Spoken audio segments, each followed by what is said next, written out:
The strategies themselves are culled from the writings and practices of the greatest generals in history, as well as the greatest strategists. They range from the basic strategies of classical warfare to the dirty, unconventional strategies of modern times.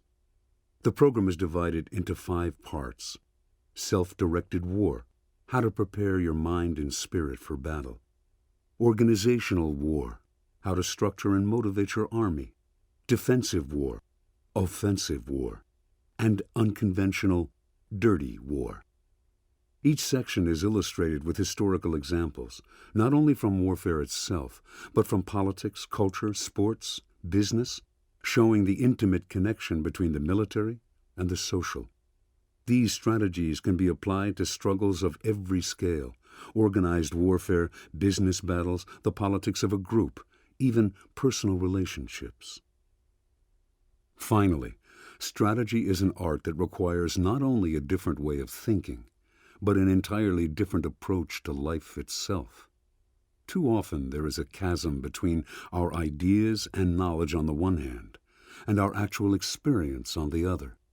We absorb trivia and information that takes up mental space but gets us nowhere.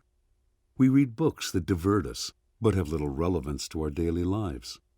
We have lofty ideas that we do not put into practice. We also have many rich experiences that we do not analyze enough, that do not inspire us with ideas, whose lessons we ignore. Strategy requires a constant contact between the two realms. It is practical knowledge of the highest form. Events in life mean nothing if you do not reflect on them in a deep way, and ideas from books are pointless if they have no application to life as you live it. In strategy, all of life is a game that you are playing.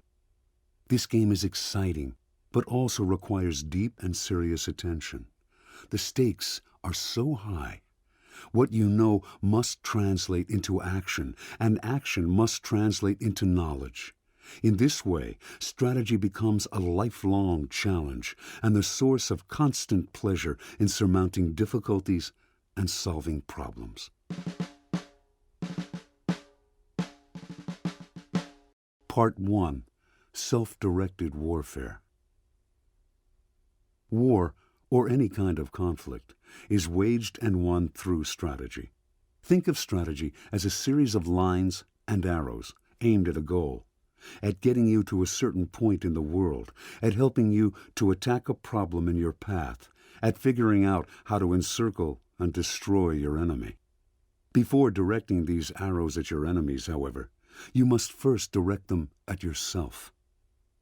Your mind is the starting point of all war and all strategy. A mind that is easily overwhelmed by emotions, that is rooted in the past instead of the present, that cannot see the world with clarity and urgency, will create strategies that will always miss the mark. To become a true strategist, you must take 3 steps. First, become aware of the weakness and illness that can take hold of the mind, warping its strategic powers. Second, declare a kind of war on yourself to make yourself move forward. Third, wage ruthless and continual battle on the enemies within you by applying certain strategies. The following 4 sections are designed to make you aware of the disorders that are probably flourishing in your mind right now, and to arm you with specific strategies for eliminating them. These sections are arrows to aim at yourself.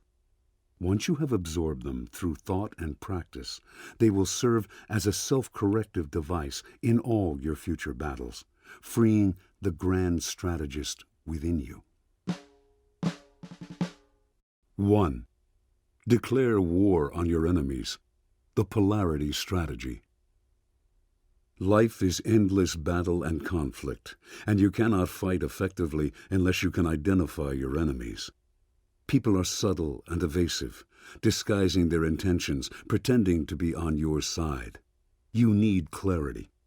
Learn to smoke out your enemies, to spot them by the signs and patterns that reveal hostility. Then, once you have them in your sights, inwardly declare war. As the opposite poles of a magnet create motion, your enemies, your opposites, can fill you with purpose and direction. As people who stand in your way, who represent what you loathe, people to react against, they are a source of energy. Do not be naive. With some enemies, there can be no compromise, no middle ground. The inner enemy. In the spring of 401 BC, Xenophon, a 30-year-old country gentleman who lived outside Athens, received an intriguing invitation. A friend was recruiting Greek soldiers to fight as mercenaries for Cyrus, brother of the Persian king Artaxerxes, and asked him to go along. The request was somewhat unusual. The Greeks and the Persians had long been bitter enemies. Some 80 years earlier, in fact, Persia had tried to conquer Greece. But the Greeks, renowned fighters, had begun to offer their services to the highest bidder, and within the Persian Empire there were rebellious cities that Cyrus wanted to punish. Greek mercenaries would be the perfect reinforcements in his large army. Xenophon was not a soldier. In fact, he had led a coddled life. He wanted adventure, though, and here he had a chance to meet the great Cyrus, learn war, see Persia. Perhaps, when it was all over, he would write a book. He would go not as a mercenary, he was too wealthy for that, but as a philosopher and historian. After consulting the oracle at Delphi, he accepted the invitation. Some 10,000 Greek soldiers joined Cyrus's punitive expedition. The mercenaries were a motley crew from all over Greece, there for the money and the adventure. They had a good time of it for a while, but a few months into the job, after leading them deep into Persia, Cyrus admitted his true purpose. He was marching on Babylon, mounting a civil war to unseat his brother and make himself king. Unhappy to be deceived, the Greeks argued and complained, but Cyrus offered them more money, and that quieted them. The armies of Cyrus and Artaxerxes met on the plains of Canaxa, not far from Babylon. Early in the battle, Cyrus was killed, putting a quick end to the war. Now the Greeks' position was suddenly precarious. Having fought on the wrong side of a civil war, they were far from home and surrounded by hostile Persians. They were soon told, however, that Artaxerxes had no quarrel with them. His only desire was that they leave Persia as quickly as possible. He even sent them an envoy, the Persian commander Tissaphernes, to provision them and escort them back to Greece. And so, guided by Tissaphernes and the Persian army, the mercenaries began the long trek home, some 1,500 miles. A few days into the march, the Greeks had new fears. Their supplies from the Persians were insufficient, and the route that Tissaphernes had chosen for them was problematic. Could they trust these Persians? They started to argue among themselves. The Greek commander Clearchus expressed his soldiers' concerns to Tissaphernes, who was sympathetic. Clearchus should bring his captains to a meeting at a neutral site. The Greeks would voice their grievances, and the two sides would come to an understanding. Clearchus agreed and appeared the next day with his officers at the appointed time and place, where, however, a large contingent of Persians surrounded and arrested them. They were beheaded that same day. One man managed to escape and warned the Greeks of the Persian treachery. That evening the Greek camp was a desolate place. Some men considered flight, but with their leaders dead, they felt doomed. That night, Xenophon, who had stayed mostly on the sidelines during the expedition, had a dream. A lightning bolt from Zeus set fire to his father's house. He woke up in a sweat. It suddenly struck him. Death was staring the Greeks in the face, yet they lay around moaning, despairing, arguing. The problem was in their heads. Fighting for money rather than for a purpose or cause, unable to distinguish between friend and foe, they had gotten lost. The barrier between them and home was not rivers or mountains or the Persian army, but their own muddled state of mind. Xenophon didn't want to die in this disgraceful way.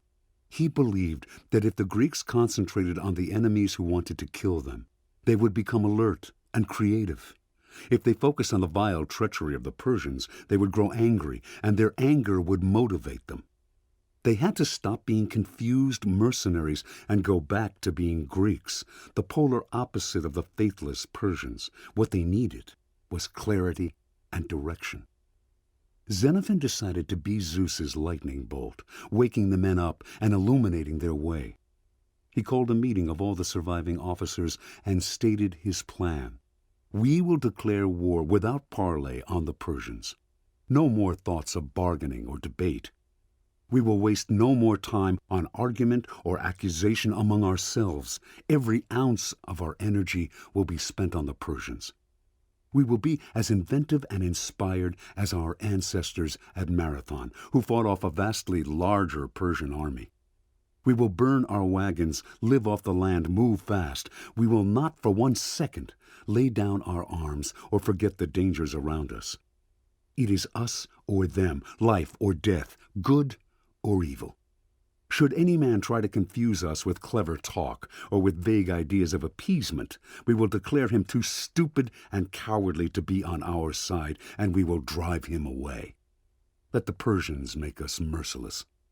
We must be consumed with one idea: getting home alive. The officers knew that Xenophon was right. The next day, a Persian officer came to see them, offering to act as an ambassador between them and Artaxerxes. Following Xenophon's counsel, he was quickly and rudely driven away. It was now war and nothing else. Roused to action, the Greeks elected leaders, Xenophon among them, and began the march home. Forced to depend on their wits, they quickly learned to adapt to the terrain, to avoid battle, to move at night. They successfully eluded the Persians. It took several years, but almost all of them returned to Greece alive.